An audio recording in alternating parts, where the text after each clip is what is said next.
Hi friends, welcome to PVK guidance.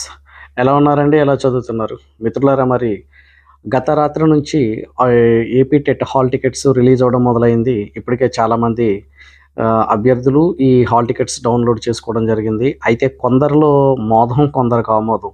అంటే కొంతమంది ఈ హాల్ టికెట్ సెంటర్స్ చూడంగానే కొంతమంది హ్యాపీగా ఫీల్ అయితే, మరికొంతమందికి ఏమైందంటే 2-3 జిల్లాలు అవతల సెంటర్‌లో ఇవ్వడం జరిగింది. అంటే థర్డ్ ఆప్షను ఫస్ట్ ఆప్షన్‌గా మార్చి చాలామందికి పక్కపక్క జిల్లాలు గానీ, చాలా సుదూరమైనటువంటి కేంద్రాలు ఇవ్వడం జరిగింది.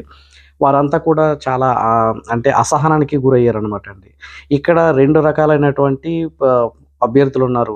ఒకరు బాగా ప్రిపేర్ అయినటువంటి వారు, ఎగ్జామ్ ఎక్కడ సెంటర్ ఇచ్చినా రాద్దాం అనుకునేటువంటి వారైతే, రెండో వారు ఏంటంటే ప్రిపరేషన్ సరిగ్గా లేకపోవడం వల్ల, అంటే చదవాలని ఉన్నా చదివే పరిస్థితులు వారికి అనుకూలించక, ఉద్యోగాలలో ఉన్నటువంటి వారు ఏం చేశారంటే, ఎగ్జామినేషన్ సెంటర్ దగ్గర అయితే రాద్దాము, దూరం అయితే మనం వెళ్లి రాయాల్సినంత పని లేదు అన్నట్టుగా వీరు ఆగిపోయారు.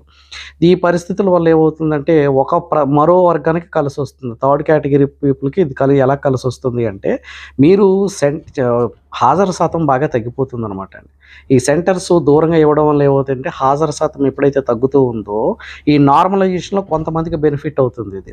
కాబట్టి ఇప్పుడు క్వాలిఫై అయినటువంటి వారు, అంటే 100+ 110+ ఉన్నటువంటి వాళ్ళు సెంటర్ దూరంగా ఇచ్చినప్పుడు ఖచ్చితంగా కొంతమంది ఆబ్సెంట్ అవుతున్నారండి. మాకు తెలిసిన వాళ్ళలోనే చాలామంది ఇంకా రాసేదేమీ లేదన్నట్టుగానే అప్పుడే అస్త్రశస్త్రాలు పెట్టేశారు. ఇక మిగిలినటువంటి వారు ఏంటంటే, గతంలో దగ్గరకు వచ్చి 90 కంటే తక్కువగా వచ్చి జస్ట్ మిస్ అయినటువంటి వారు ఏంటంటే, సెంటర్ ఎంత దూరంగా ఉన్నా సరే ప్రయత్నం చేద్దాం అనుకునే వాళ్ళు కూడా ఇందులో ఉన్నారు. కాబట్టి ఇది కొంతమందికి లాభించేటటువంటి అవకాశం. అంటే కొంతమందికి ఏంటంటే పరిస్థితుల వల్ల ఇలా వెనకంజ వేయడం జరిగింది. దీనిని మరొకరు ఉపయోగించుకునేటువంటి పరిస్థితిలో ఉంటారనమాట అండి.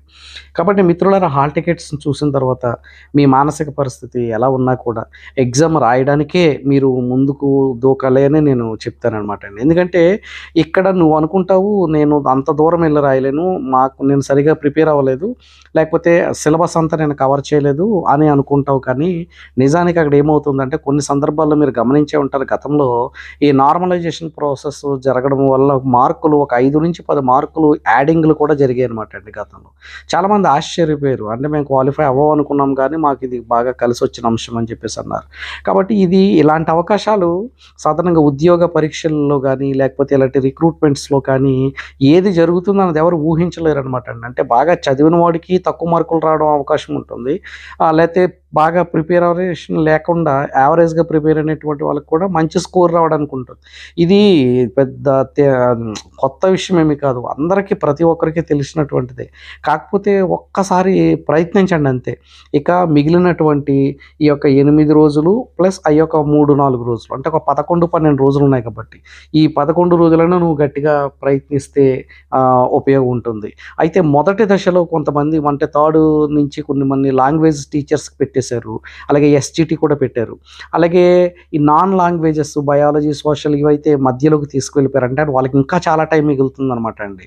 వాళ్ళకి అదనంగా ఒక 15 రోజుల సమయం మిగులుతుంది ఈ బయాలజీ, సోషల్, మ్యాథ్స్ వీళ్ళకినమాట అండి. కాబట్టి దీన్ని ఉపయోగించుకోవచ్చు. కాబట్టి చివరి దాకా పోరాడండి.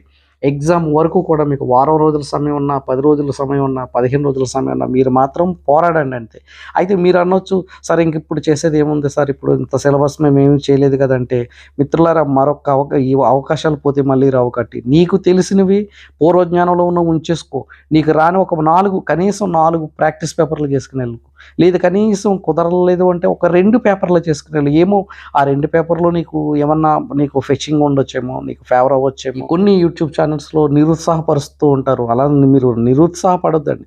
ఉద్యోగం పొందడం అనేటువంటిది నీ కల, నీ గోల్ కదండి. అది వచ్చేంత వరకు కూడా నీ పక్కనే ఏం జరుగుతున్నా కూడా నువ్వు మాత్రం పట్టించుకోవద్దు. నువ్వు ముందుకే వెళ్ళు, ప్రిపరేషన్‌లో ముందుకెళ్ళు. కనీసం చదివే ఓపిక ఖాళీ లేకపోయినా ఒక గంటలు, రోజులు కేటాయించలేకపోయినా కనీసం గంటలన్నా కేటాయించి మరొక్కసారి నీ అదృష్టాన్ని, నీ అవకాశాన్ని పరీక్షించుకుంటే, ఏమో భగవంతుడు మీకే అది రాసిపెట్టుంటే అది ఖచ్చితంగా మీకే వస్తుంది. ఆ స్కోర్ మీకే తెలుస్తుంది. చాలాసార్లు నాకు తెలిసి బాగా ప్రిపేర్ అయినటువంటి వారు కూడా వారికి తెలిసిన బిట్లు కూడా తప్పు పెట్టి బయటకు వస్తారు టెన్షన్‌లో, కన్‌ఫ్యూజన్‌లో. కాబట్టి నువ్వు నిన్ను నువ్వు తక్కువ అంచనా ఏసుకోకు.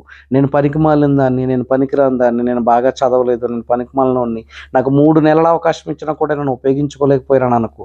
ఇప్పుడైనా ఒకసారి మీరు రియలైజ్ అయ్యి మీరు మారితే, ఎక్కడి నుంచైనా మీరు బాగా చదవడానికి ప్రయత్నిస్తే, రాబోయేటటువంటి డీఎస్సీ మీకు ఇంకా 3 కాదండి 4, 5 నెలలు గడువిస్తారు కాబట్టి, దాన్ని కూడా మీరు బాగా ప్రిపేర్ అవ్వచ్చు. చదవండి. ధైర్యాన్ని మూటగట్టుకోండి. ఎలాగైనా సరే నెగ్గాలి అన్నటువంటి కసిని నరనరాని నింపుకోండి. I wish you all the best.